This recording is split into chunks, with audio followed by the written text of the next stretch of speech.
Friends, তোমরা কেমন আছো? নিশ্চয়ই খুব ভালো আছো। আর আমিও খুব ভালো আছি। আজকে আমরা কোথায় এসেছি বলে তো? আজকে আমরা এসেছি ঠাকুর মন্দিরে দেখতে। আর এটা হচ্ছে আজকে আমরা এসেছি বর্ধমান আলমগঞ্জ যেখানে আমরা ডান্স ছিল, সেখানে আমরা আবার আলাদা এখানে অনেকে ঠাকুর এসেছিল, দেখতে আমার এসেছি। মা বাবা এখানে ভাই এসেছিল আমার দাদা, মা বাবা অনেক আরো অনেক ভাই দাদা দাদা অনেকেই আমরা এখন এসেছিল। লাইনে দাঁড়িয়েছিলাম। এবার আশা করে আমরা অনেকক্ষণ লাইনে দাঁড়িয়ে মন্দিরের ভেতর ঢুকতে পেরেছি। তো এখানে আমি আগেও উদ্বোধনী নৃত্যটা আমরাই করে গেছি, ওই জন্য অনেকে দেখতে পাচ্ছে। আর এখানে আগের বারে অনেক ভিড় ছিল না, এখন তো ষষ্ঠীর দিন হয়ে গেছে, ওই জন্য বিশাল ভিড় হয়েছে। এখানে আমরা অনেক সেলফি তুলছিলাম, ফটো তুলছিলাম। তো তোমরা একটা সামনে হাতি দেখলে, তো ওই হাতিটা তলায় বসে আমি ছবি তুলছিলাম। তো তোমাদের একবার ঠাকুরটা দেখাই, চলো। এই সাইড দিয়ে ঠাকুরটা করেছে, ঠাকুরটা দেখতে দিচ্ছিল না, বন্ধ ছিল, ওই যে তোমাদের সাইড থেকে দেখে দিলাম।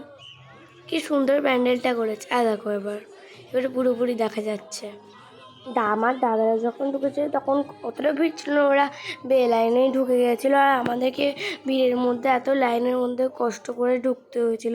তো আমাদের এখানে ঠাকুর দেখা হয়ে গেছে, ওই জন্য আমরা টোটো ভাড়া করে আমরা আবার একটা মন্দিরে যাচ্ছিলাম, সেটা হচ্ছে বর্ধমানের শাকারিপুকুরে 3 নম্বর মাঠে, বুঝতে পারলে। আর এখানের মন্দিরটা খুবই সুন্দর করেছে ছিল।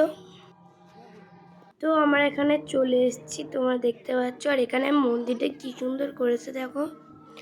আর নিচেতে একটু জলের মতো ছিল, এটা এত সুন্দর করেছে যে আমাদের এখান থেকে বেরোতে ভালো লাগছিল না, মনে হচ্ছিল যেন এখানেই থাকি। এখানে আমি অনেকগুলো ফটোও তুলেছিলাম। আর চারিদিকটা দেখতেও খুব সুন্দর ছিল, চারিদিকে শিবলিঙ্গ ছিল অনেক। তো আমি বারবার ক্যামেরার সামনে যাচ্ছিলাম আর আসছিলাম আর পোজ মারছিলাম। তো তোমরা দেখতে পাচ্ছ সামনে একটা মহাদেবের হাত আছে, ওখানেও আমি সেলফি তুলেছি। তোমরা তো শুধু ভেতরটাই দেখলে, এবার আমি তোমাদের পুরোটা ঘুরে দেখাই। তো এখানে প্রথম মাথায় আছে মহাদেবের একটা মহাদেবের মুখ আছে, এখানে শিবলিঙ্গ আছে। এই নামটা ঠিক দেখা যায়নি তাই। আর দেখো আমি বাইরে দাঁড়িয়েছিলাম, আর এখানে একটা ঘন্টা ছিল, বারবার বাজাচ্ছিলাম। তো আমরা এখন বাইরে বেরিয়েছি।